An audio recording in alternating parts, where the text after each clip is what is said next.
Have you successfully run a city-based homebrew adventure or campaign? I'm asking because I'm starting to feel like I've bitten off way more than I can chew for my first urban stint.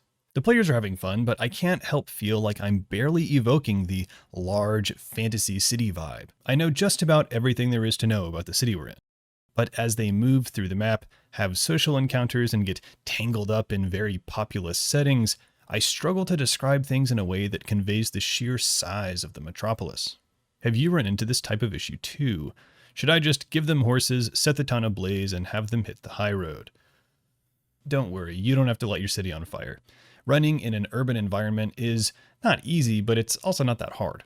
My advice is twofold. First, make it as big as possible, and then make it as small as possible. Don't worry, I'll explain. First, you want to make it seem as big as possible.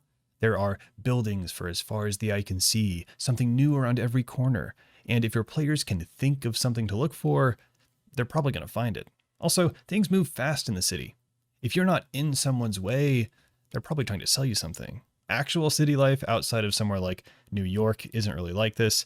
I know, I live in one of the 10 most populous cities in the country, but this is the feeling we often want to evoke when running a metropolis.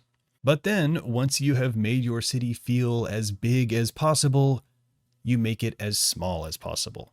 Not in size, but in amount you and the players need to remember. Keeping track of an entire city's worth of content isn't feasible, but there is a tried and true method which makes it a lot more manageable.